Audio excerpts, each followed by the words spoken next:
Inaakusahan ko yung unang ginang. Hindi sumasagot. Kung hindi guilty si Lisa Marcos, o nagsisinungaling ako, edi sinagot na nila. No matter how they will try to control, kinokontrol nila yung mainstream media para hindi lumabas. Kasi takot sila walang isasagot. Presente ang tao, the first opportunity na merong akusasyon sa'yo, you will take the opportunity to answer. Kumakanta pa rin si Lisa Marcos ng Silent Night. Silent Night ngayon ang tema sa Malacanang Pasko I-apply natin yung yung doktrina ng flight is an indication of guilt. Di guilty. Kung hindi guilty si Lisa Marcos, o nagsisinungaling ako, di sinagot na nila.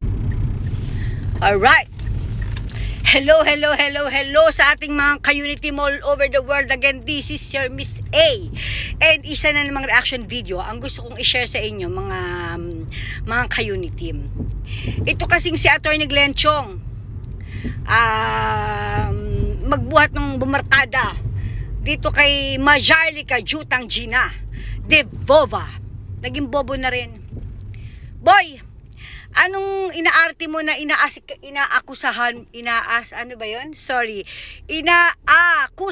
mo si First Lady at hindi siya sumasagot dahil wala siyang maisagot? Guilty siya. Hindi ka nagsisinungaling. Alam mo, walang obligasyon si First Lady or kahit sino man na sagutin ang iyong akusasyon. Okay? You can file case sa korte and let her answer in the court. Abogado ka, boy. Abogado ka. Alam mo yan. Hindi obligasyon nino man na sagutin mga akusasyon mo sa public or sa social media. Okay? Kung totoo yung sinasabi mo, boy, kasuhan mo si First Lady. At hayaan mo sa korte siya sumagot. Hindi nagpa-press release ka. And with regards sa sinasabi mong wala kasing maisagot si First Lady, hindi ba pwedeng ayaw ka lang patulan?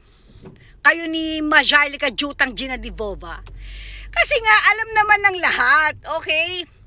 Na nagkakaganyan ka because hindi mo nakuha yung pwesto sa Comelec. Okay? Actually, yung video na to ni Glenn Chong, nitong si Boy, medyo mahaba-haba ito pinupunto niya rin yung nakipag-usap itong si Lisa Marcos sa Smartmatic. Na sa totoo lang, alam mo, Boy, assuming for the sake of argument, no? Assuming for the sake of argument, totoo yung sinasabi mo. Bakit nung panahon na yun, hindi mo agad in-expose yan? Kasi nakaabang ka sa pwesto mo. Isa lang ibig sabihin niyan, hindi ka rin mapagkakatiwalaan, boy. Kasi if it is really true from your heart na meron kang malasakit sa bayan, 'di ba? Dapat babaliwalain mo na yung pwesto na inaantay mo. Because i-expose mo itong kamalian na ito kung kamalian man iyon. Okay? Hindi ganyan, na dahil nga hindi naibigay sa yung pwesto sa Comelec, nagnangangak-ngak ka. Biter-biterang ka, kayong dalawa ni Majarlica Jutang Gina Mers. Diba, boy, matalino ka, boy. Hindi ka dapat nagkakaganyan. Tangina. And also, abogado ka, boy. Okay? Parang yung may parang, bibigyan ka tayo na example, basic example lang to. Okay, nakita mo na nakipag-usap itong si Lisa Marcos sa Smartmatic.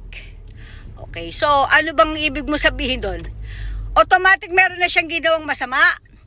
Automatic dahil nakipag-usap siya sa Smartmatic, nandaya si BBM ng eleksyon.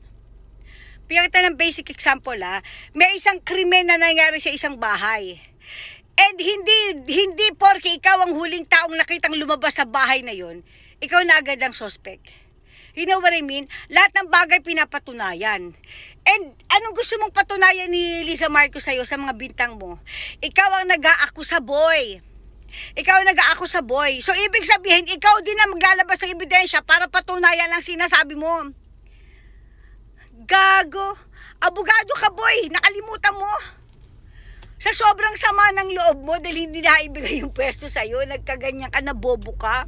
Nagpapadala ka masyado diyan kay Majarlica Jutang Gina. Isa pang boba yan.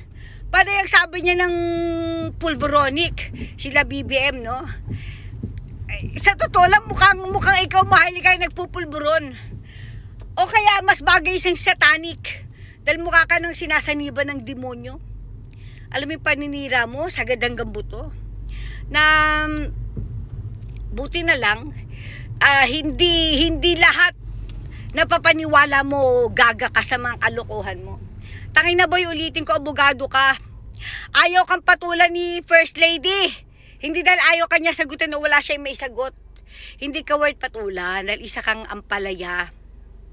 Boy, balik mo yung katinuan mo, boy. Sayang ka. Magaling ka pa namang abogado. Naniwala pa naman ako dati sa advokasya mo. Tapos ngayon nagkakaganyan ka. Can you imagine sa talino mong yan? Napakababaw lang pala ng ng utak mo. Dahil hindi na ibigay sa yung pwesto sa Comelec, nagkakaganyan ka. Tangina. Boy, gising boy!